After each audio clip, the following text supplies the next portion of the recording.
में 2013 में कांग्रेस पार्टी ने वाटर गिरीश कंपनी का ठेका दिया कारपोरेशन की तरफ से। उस वक्त तो बहुत बड़ा दावा ये किया जा रहा था कि अब मालेगांव में साफ़ सफाई का निज़ाम बहुत बेहतर हो जाएगा और कचरा हमें देखने को नहीं मिलेगा। अपना दगड़ू ऑयल मिल में सारी गाड़ियां रखकर उस वक्त की मेयर ताहिरा मैडम ने बड़े ज़ोर शोर से ये बात कही थी कि अब मालेगांव शहर बिल्कुल साफ़ सुथरा रहेगा। मगर इन 7 सालों में मालेगांव शहरियान ने देखा कि वाटर गिरीश ने सिवाय पैसा कमाने के और ठेकेदारी करने के कोई साफ़ सफाई के निज़ाम में बेहतरी नहीं लाई।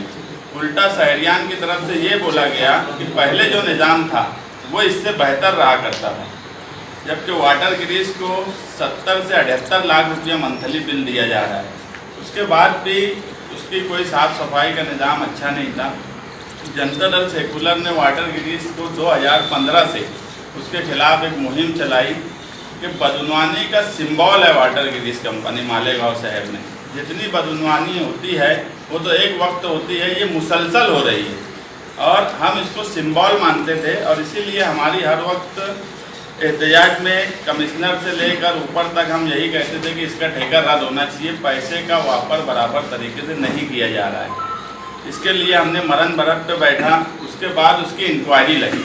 हमारे ही वक्त 56 लाख रुपया वाटर गिरीश पे पहली बार दंड लगा और इंक्वायरी उसकी की गई और 7 जनवरी 2017 को हमको लेटर दिया गया कि आप हमने इनकी इंक्वायरी की है और उसके बाद से मुसलसल इंक्वायरी के जद में रहा। 2018 में बुलंद इकबाल साहब उनके लेटर पर इसकी डिपार्टमेंटल इंक्वायरी शुरू हुई।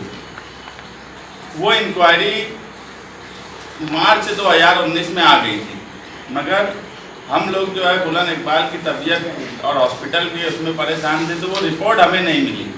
जनवरी 2020 में हमको वो रिपोर्ट समझी कि उसमें क्लियर ये लिखा हुआ था कि ये कंपनी का कामकाज बराबर नहीं है, ये अपनी शराइत पे पूरी तरह नहीं उतर रही है, इसलिए इसका प्रोसीजर करके इसका ठेका रद्द कर देना।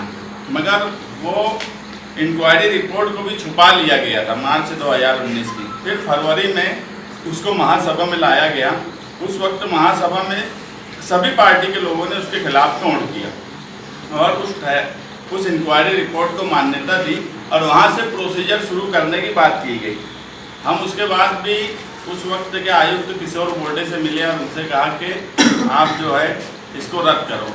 मगर मार्च का महीना शुरू हुआ और लॉकडाउन और सारे मामले शुरू होने की वजह से उस मामले में कोई कार्रवाई नहीं हो सकी। दीपक कासार जो कमिश्नर है, इनसे जुलाई में हम लोगों ने मिला और इनको कहा कि ऐसा एक प्रस्ताव महासभा ने मंजूर किया है, आप उसे रद्द करो। तो उन्होंने उस वक्त कहा कि अभी जो है ये सब मामला है, मैं देखता हूँ, समझता हूँ। मगर वो सिलसिला मुसलसल जारी रहा। आज जो है दीपक कासार साहब ने आदेश निकाल के उसको रद्द करने की नोटिस दे दी और मैं ऐसा मानता हूँ और हमारे साथ महागठबंधन आघाड़ी के सभी लोग ये मानते हैं कि वाटर गिरीश का ठेका रद्द करके कमिश्नर ने कांग्रेस की दुकान बंद कर दी। क्योंकि हम हर वक्त ये बोलते थे कि ये वाटर गिरीश के जो कंपनी है ये कांग्रेस की दुकान है, यहाँ से कांग्रेस को पैसा दिया जाता है और वो दुकान बंद हो जाना चाहिए। अब वो दुकान बंद होने के कगार पर आ गई है। उस बीच में स्टैंडिंग कमेटी ने एक ठहराव किया जो कि गलत था। उस ठहराव को भी विखंडित करने के लिए कमिश्नर ने भेज दिया, जो स्टैंडिंग ने अभी पीछे ठहराव किया। और ये बदनवानी में हमारी महागठबंधन की एक बड़ी जीत है, क्योंकि ये दूसरे कई सवालात हमारी लड़ाई में रहे। मरण भरत पे हमारे 10 सवाल रहे, उसमें से कई में हमको कामयाबी मिली, कई जो है कोर्ट की वजह से रुके हुए हैं। मगर ये सबसे बड़ी लड़ाई हम मानते थे, क्योंकि अगर कोई 50 लाख का कोई रोड का ठेका है तो वो एक बार 50 लाख का सवाल खड़ा है, मगर ये मुसलसल पैसे ज़ाय हो रहे थे और शहर को इसका कोई फ़ायदा नहीं था। तो हम ये मानते हैं कि ये शहरियान की ख्वाहिश आज पूरी हो गई है और अगर किसी ने कोई काम सही किया है तो उसकी बात बोलना चाहिए। इस कमिश्नर ने ये ठेका रद्द करके मालेगांव शहरियान की एक ख्वाहिश जो थी उनकी, उसको समझ लो मंजूरी दे दी। तो ये एक काम उन्होंने अच्छा किया है। बाकी हम कभी जब से वो आए हैं हमने किसी काम में उसको अच्छा काम करते नहीं पाया और हर वक्त पहले दिन से हम उनकी मुखालफत करते आए। ऐसा है कि हमने सबसे पहले बोला ये कमिश्नर सही नहीं है, उसके बाद धीरे धीरे दूसरी पार्टियों को समझा कि ये सही नहीं है। हमने सबसे पहले बोला कि टेंट लगाने की ज़रूरत नहीं है, बाद में धीरे धीरे दूसरे लोगों को समझा कि नहीं टेंट लगाने की ज़रूरत नहीं है।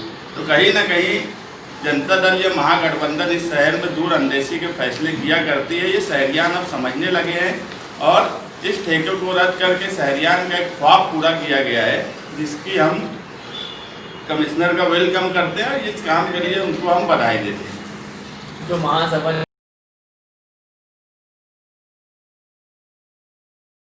ने आगे बढ़ाया है कि 30 दिन की नोटिस दिया है और वो प्रोसीजर है, 30 दिन में आप कारपोरेशन अपना इंतजाम करेंगी कचरा उठाने के लिए, और उस 30 दिन में वाटर गिरीश वाले क्या जवाब देते हैं उसके ऊपर फिर 30 दिन के बाद उसका फाइनल फैसला करेंगे।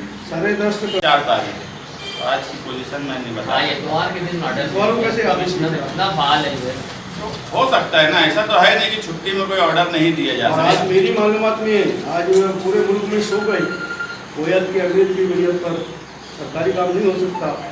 नहीं ऐसा तो दिया पहले तुम नोटिस बोल दिए नहीं, आदेश दिया, उस पर लिखा है ना आदेश, हो सकता बोलने में मैं चूक गया, आदेश दिया।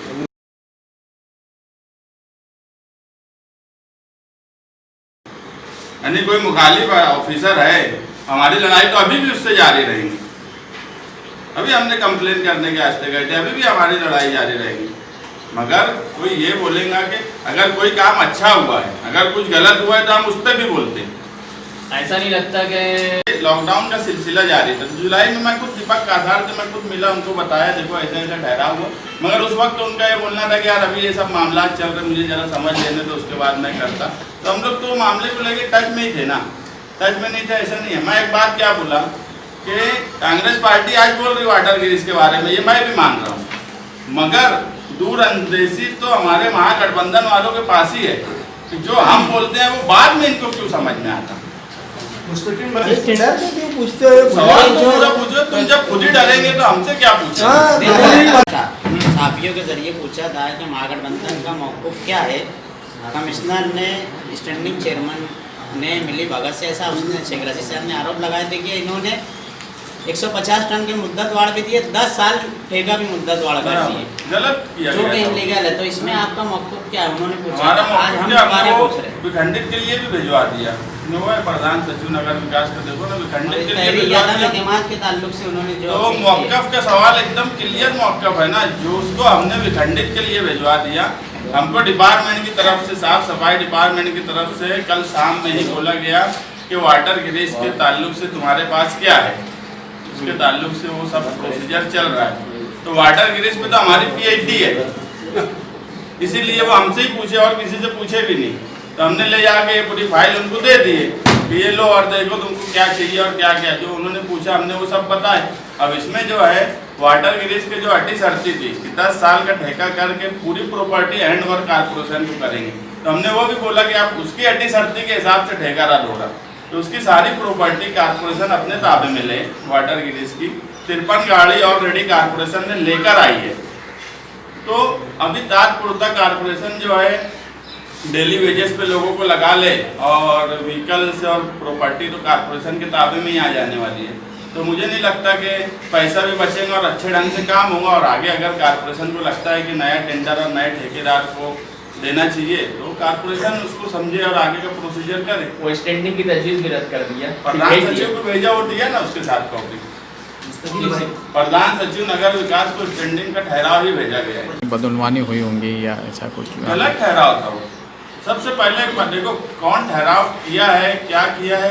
इससे अहम बात यह है कि कोई मुद्दत वाड़, आज तक जो मैं जानता हूँ, ये आप लोग भी ये सुने हो कि जब कोई ठेका रद्द होने की या खत्म होने की तरफ आता है, 2-4 महीना बचता है, उस वक्त मुद्दत वाड़ दी जाती है। 2023 में जो ठेका खत्म होने वाला है वो 33 में जब वो मुझे मालूम पड़ा तो मैं तो बोला कि अब तो मुझे लग रहा है कि यार वाटर गिरीश को देखते देखते बुढ़ा हो जाऊंगा मैं। भाई वाटर गिरीश को ठेका की जरूरत है, वो डेली वेजेस पे फौरन मिल जाएंगे आदमी, तो नियोजन हो सकता है। और वो काम हमारा नहीं है, वो काम कारपोरेशन का है, कारपोरेशन के अधिकारियों का, वो करेंगे। हम एक राजधानी हो, राजधानी काम किया वाटर गैस कंपनी के खिलाफ कमिश्नर ने नोटिस निकाला या आदेश निकाल दिया है। हो सकता है रद्द भी हो जाए, कोई कानूनी अल्लाह करे कोई अड़चन ना है ना। मगर उसने जो ये पीछे ये महीने भर में जो सब काला बाजारी किया है कमिश्नर ने, तो उसके बारे में तुम क्या करने वाले हैं? ठीक है, एक अच्छा काम कर दिया, मुबारकबाद दे दिए तुमने, उसको वसूल कर दिया, लेकिन बाकी है क्या? वेंटिलेटर उसकी बीवी के लिए निकाल दिया, एक औरत बेचारी मर जाती। ये जो ठहराव हुआ सब उसकी निगरानी में हुआ, ये वाटर ग्रेस का है ना।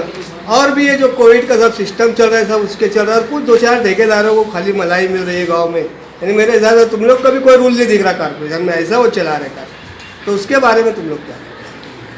तो पहली बात तो ये जिम्मेदारी कमिश्नर की है तो बरसरे इक़्तिदार की भी है। कोई काम काज अगर कमिश्नर कर रहा है तो उसमें बरसरे इक़्तिदार ने भी देखना चाहिए कि नहीं देखना चाहिए। हम अपोजिशन में, हमको हर चीज़ की मालूमात कुछ वक्त के बाद मिलती है। इसकी मालूमात इसलिए हमको पहले मिल गई कि इसमें हमारी PhD थी, तो उनको हमसे पूछना पड़ा। इसमें एक अटी शर्ती ऐसी थी वाटर ग्रिड्स में जो कॉर्पोरेशन से चोरी हो गई थी, कॉर्पोरेशन में रिकॉर्ड में नहीं थी, वो मैंने जमा कराया कॉर्पोरेशन में। और रह गई बात वेंटिलेटर के सवाल पे, सबसे पहले वो कंप्लेन हमने जाके दिए पुलिस स्टेशन में। उसमें अब पुलिस इंक्वायरी करने की बात भी बोल रही है। पुलिस ने आज मैं कोई मराठी अखबार में पढ़ा कि ASP का बयान भी आया कि यार हम उसकी चौकसी कर रहे हैं और अगर कुछ गलत होगा तो गुना दाखिल करेंगे, वो ये बात बोले। अब पुलिस चौकसी करेगी, सही और गलत पुलिस बताएंगी। नहीं, उन्होंने बरसरे इक़्तिदार ग्रुप का आप बोल रहे हैं और मुखालिफ लग जाएगी, मुखालिफी लग जाएगी तो क्या हुआ? नहीं तो यहाँ एक पे- मिनट रुको। मैं तुम्हारे को काम करता पहले एक गैजेट की कॉपी दे दिया तुम्हारे को, इसको अगर नहीं पढ़ते आ तो दूसरे से पढ़ा लेना कि वो गैजेट के अंदर हमारा क्या है। तो वो ज़्यादा बोलने की जरूरत नहीं, वो सब छोड़ते रहता। जो कभी वार्ड में चुन के नहीं आते वो लोग भी